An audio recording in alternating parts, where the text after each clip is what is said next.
Have you ever stopped to think why? With so much content at your fingertips, it feels harder than ever to truly think deeply. What if the entertainment you turn to for a break is quietly reshaping your mind? Not enriching it, but simplifying it. Not expanding your thoughts, but shrinking them.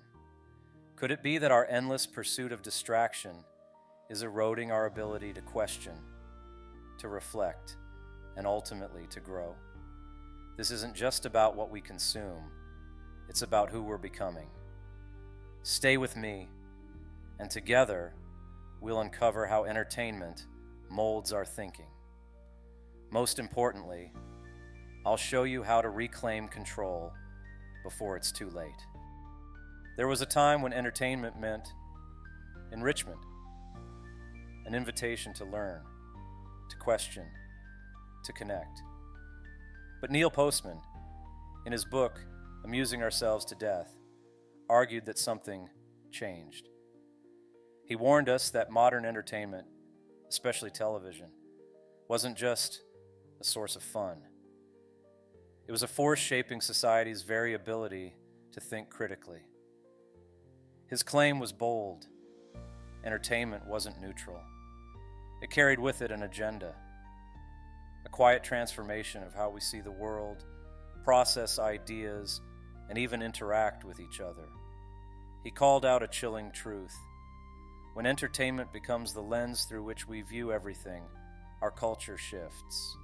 Politics becomes theater. Education becomes a spectacle. Religion becomes performance art. And as this shift takes root, something essential begins to decay. Imagine for a moment how we learn today. Centuries ago, knowledge was anchored in books, in conversations that demanded focus and effort. Reading challenged the mind to work, to absorb, to analyze, to reflect. But now entertainment delivers knowledge prepackaged, simplified, and smoothed over, like fast food for the brain. It's easy to consume, but it leaves us hungry for real substance. Reading demands that we wrestle with ideas, form connections, and hold contradictions in our minds. Watching, by contrast, puts us in a passive state. It asks nothing of us but our attention. Postman argued that when knowledge is simplified for mass consumption, it loses its depth. We don't process. We don't reflect. We skim the surface, while the depths remain untouched. In a world dominated by screens, information comes at us fragmented and relentless. We scroll, click, consume, and then forget. It's not that we lack information. If anything, we're drowning in it. But what we lack is coherence, meaning, the ability to sift through the noise and find the signal. Postman warned of this years ago. He called it disinformation. Not lies, but fragments of truth presented out of context, so scattered and shallow that they mislead us just as much as outright falsehoods. Think about it. How often do you feel truly informed? Not bombarded by headlines, but deeply aware of the nuances of an issue. The problem isn't just the content we consume, it's the format. Entertainment has one goal: to keep you watching. It doesn't care about clarity, coherence, or critical thinking. Its job is to hold your attention, and to do that, it turns everything into a spectacle. Complex ideas are reduced to sound bites. Important debates are drowned in jokes and slogans. Even politics has been reshaped into a performance. Leaders are no longer judged by their vision or competence, but by their ability to entertain. This is the trap Postman saw. When everything becomes entertainment, nothing feels serious. And when nothing feels serious, we stop thinking seriously. Consider this. In an age dominated by screens, how do we judge others? Not by their ideas, but by their image. Postman observed that in the past, public figures were remembered for their words, their actions, their ideas. Today we remember their faces, their mannerisms, their sound bites. Think about the leaders of the past. Would they even survive in today's media landscape, where appearance often outweighs substance? This shift reflects a deeper problem. When we prioritize image over insight, we become spectators instead of thinkers. This is where Postman's warning becomes urgent. He compared two dystopias, Orwell's 1984 and Huxley's Brave New World. Orwell feared a world where we would be oppressed by force, where truth would be hidden and freedom crushed. Huxley feared something quieter but equally devastating. A world where we are drowned in distractions. A world where we lose ourselves in pleasure and never notice the freedoms we've given up. Postman believed Huxley's vision was coming true. The danger isn't that we're oppressed, it's that we're entertained into submission. So what can we do? The first step is awareness. Recognize the ways entertainment shapes your thoughts, your habits, your worldview. Ask yourself, are you consuming for growth or distraction? Start small. Set aside time to read something challenging. Reflect on the ideas you encounter. Write down your thoughts, even if they feel unfinished. Slow down. The second step is intention. Don't let algorithms choose for you. Decide what you want to learn, what you want to think about, and seek out content that serves that purpose. And finally, engage. Talk to others. Debate ideas. Share what you've learned. If you've made it this far, you've already done something rare. You've chosen to step outside the constant noise and think deeply, even for a moment. That's powerful. But the question is, what will you do next? Will you let this reflection fade, swallowed by the endless scroll, or will you carry it forward?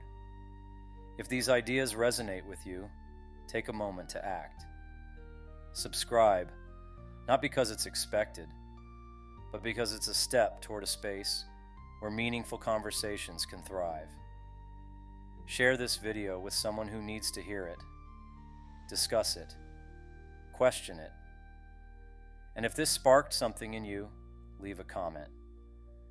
Let's build a dialogue that goes beyond the surface.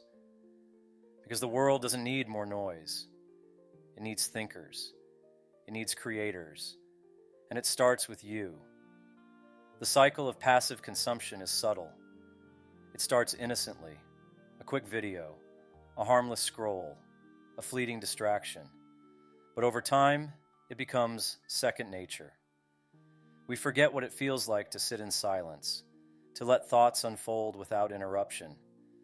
We lose patience with complexity, favoring the quick, the simple, the immediately gratifying. But what if you broke the cycle?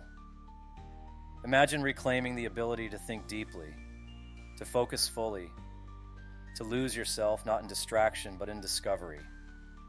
Great thinkers, whether artists, philosophers, or inventors, didn't achieve greatness through constant stimulation. They did so by embracing solitude and intentionality. Nietzsche walked for hours each day, letting his ideas take shape without interruption. Einstein famously said, "I have no special talents. I am only passionately curious." Curiosity thrives in stillness. Focus grows in silence. By consuming less, but reflecting more, you unlock the part of your mind capable of truly profound thought. The line between entertainment and education is thinner than we realize. When you watch a show, listen to a podcast, or read an article, ask yourself, what am I taking away from this? Is it just a distraction, filling empty time? Or is it challenging your perspective, teaching you something new, inspiring you to think differently? The difference lies in your approach. A documentary can be as mind-numbing as a reality show if you consume it passively. But even the simplest book can transform you if you engage with it actively. One of the greatest lies of our age is the idea that we can do it all at once. We scroll through notifications while watching videos, reply to messages while listening to music, and juggle a dozen tasks without giving full attention to any of them. Multitasking feels productive, but it's a trap.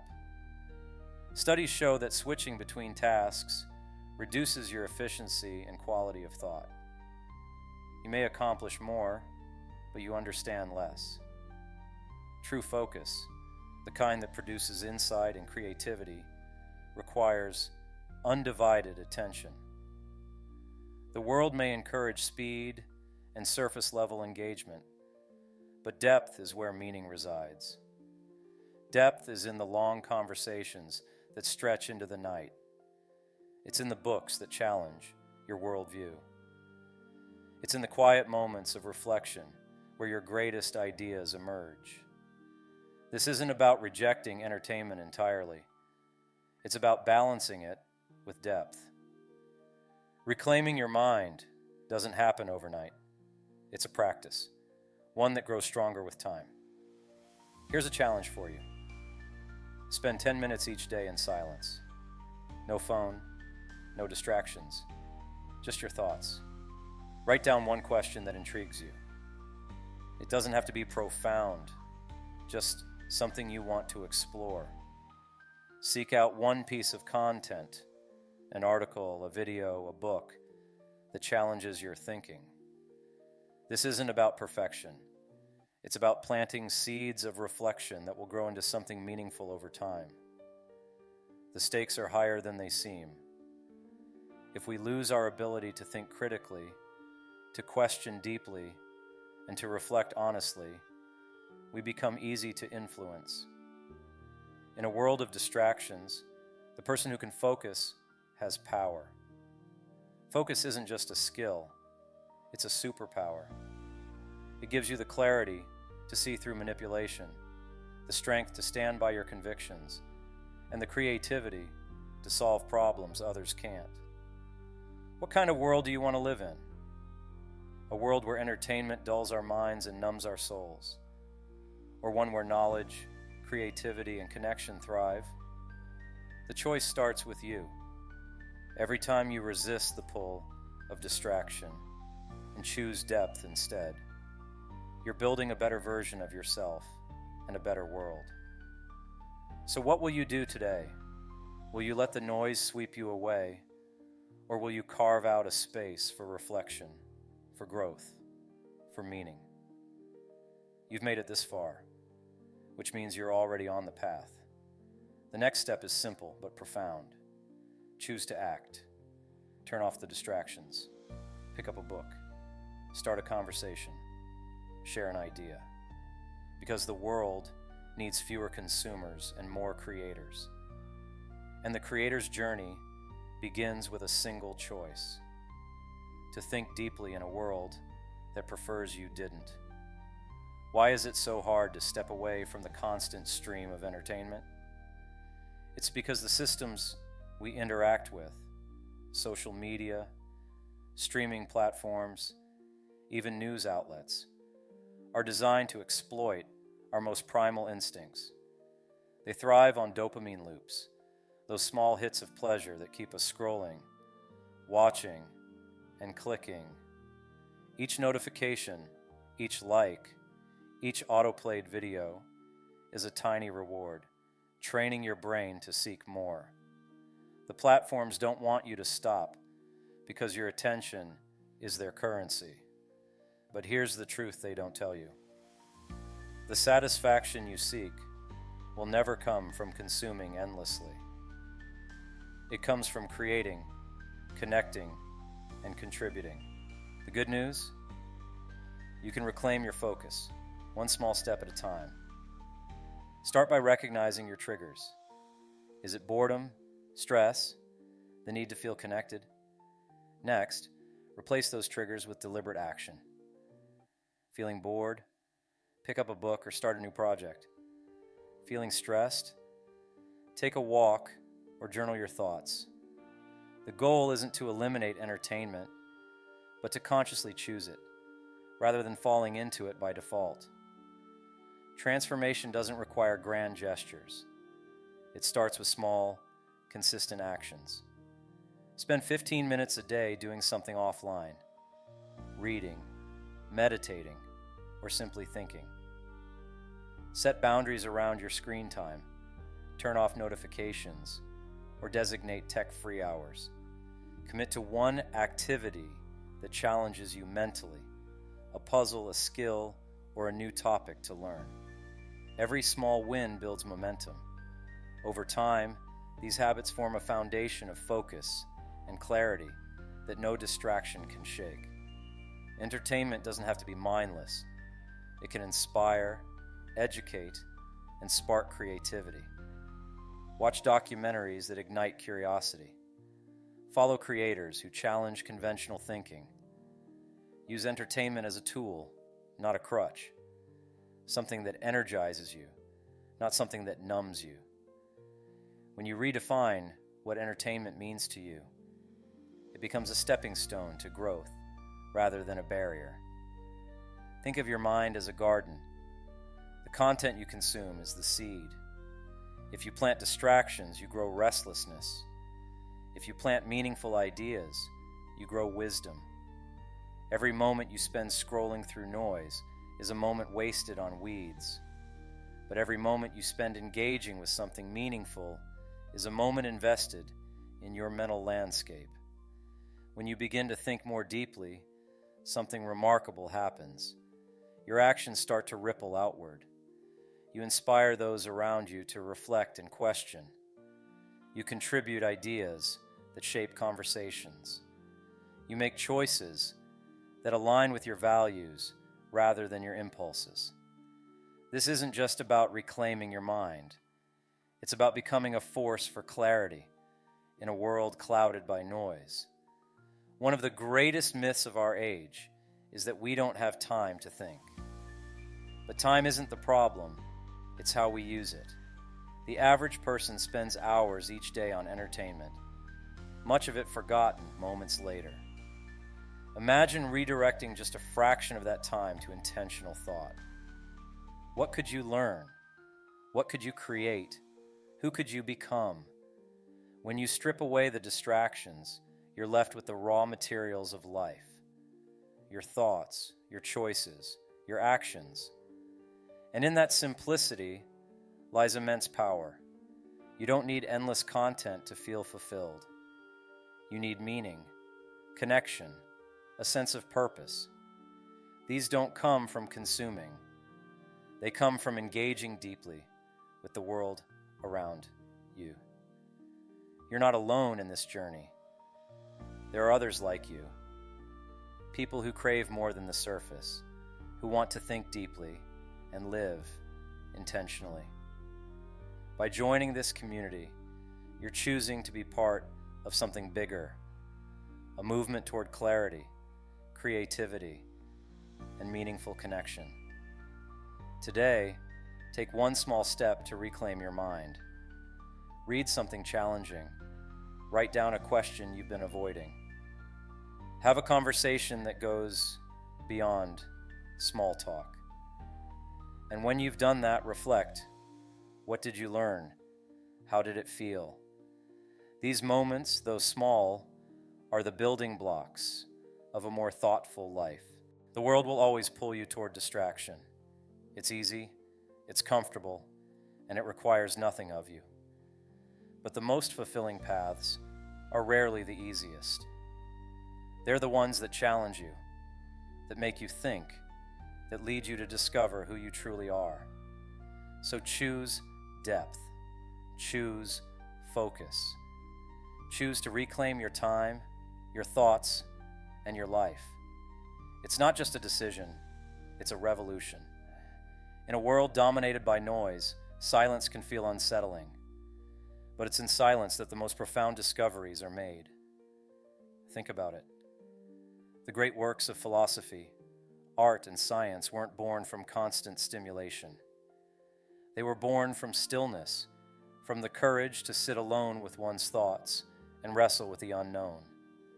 When was the last time you allowed yourself to truly be silent? Not scrolling, not watching, not listening, just thinking. This is where transformation begins. One of the reasons we cling to endless entertainment is the fear of missing out. What if everyone's talking about that trending show, that viral video, that breaking news? What if you're the only one who doesn't know? Here's the truth. The fear of missing out is a trap. Most of what we consume is fleeting. It feels urgent in the moment, but fades just as quickly. In the long run, it adds little to our lives. What you truly miss out on is depth, the chance to immerse yourself in ideas, experiences, and connections that leave a lasting impact. Ask yourself, would you rather know a little about everything or understand a few things deeply? We live in an age where being informed is a badge of honor. But what does it mean to be informed? Does it mean knowing the latest headlines, the newest gossip, the next big thing? Or does it mean understanding the forces shaping the world, the context behind events, the connections between ideas? Neil Postman warned us about this illusion of knowledge. He called it pseudo-information, facts presented without context, overwhelming us with data, but leaving us none the wiser. True understanding takes time. It requires context, reflection, and the willingness to dig deeper than the surface. Focus isn't just about avoiding distractions. It's about building the mental muscles to stay with a thought, an idea, a problem, until you reach clarity. It's a skill, one that grows with practice. Start small. Spend 5 minutes focused on one task, one idea. Gradually increase the time. Over weeks and months, you'll notice a change. A sharper mind, a deeper capacity to think, a greater sense of control over your time and attention. The ultimate goal isn't just to consume less, it's to live more. When you step away from the endless cycle of entertainment, you make space for things that truly matter. Relationships built on real connection. Work that aligns with your values. Passions that bring you joy and fulfillment. Entertainment can be part of this life, but it should never define it. Every great movement, invention, and revolution began with someone who chose to think deeply. Martin Luther King Jr. didn't just react to injustice. He reflected, strategized, and inspired. Marie Curie didn't stumble upon groundbreaking discoveries. She devoted herself to years of focused research. Leonardo da Vinci didn't just observe the world. He questioned it, sketched it, and reimagined it. Their legacies weren't built on distractions, but on depth. What legacy will you leave? You don't have to change the world to live a meaningful life, but you do have to change how you live. Every choice you make, to think deeply, to focus, to act intentionally, creates ripples that shape your world and the world of those around you. This isn't just a video or a piece of content. It's an invitation to pause, to reflect, and to reconnect with the parts of yourself that too often get drowned out by noise. You've already taken the first step by staying with me this far. Now, take the next step. Put down your phone for an hour. Start a conversation that goes beyond surface-level chatter. Pick up a book that challenges your thinking. These small acts, repeated daily, have the power to transform not just your life, but the way you see the world. Imagine a world where more people chose depth over distraction. A world where critical thinking, meaningful dialogue, and genuine creativity were valued more than fleeting entertainment. You can be part of that movement. Today, make one intentional choice. Choose to spend your time on something that adds value to your life. Choose to engage with content that inspires, challenges, or teaches. Choose to create rather than consume. It doesn't have to be perfect. It doesn't have to be big. It just has to be a choice. Because every time you choose depth, you're reclaiming your mind. And in a world that thrives on distraction, that's the most powerful act of all. In a world that constantly pulls at your attention, the choice to think deeply and live intentionally is an act of courage. Every decision to focus, to question, and to create builds a stronger, clearer version of yourself. It's not an easy path, but it's the one that leads to true fulfillment and purpose. So let this be the beginning of something greater, a commitment to living with intention, to seeking depth, and to embracing the power of your own mind. If this resonated with you, take one small step right now. Subscribe to this channel to join a community of thinkers and creators. Like this video to help spread these ideas to others searching for clarity. Share it with someone who needs a reminder that they too can take back control. The world doesn't need more distractions. It needs more people willing to think, to act, and to inspire. And remember, every great change starts small, with one thought, one action, one choice. This is yours.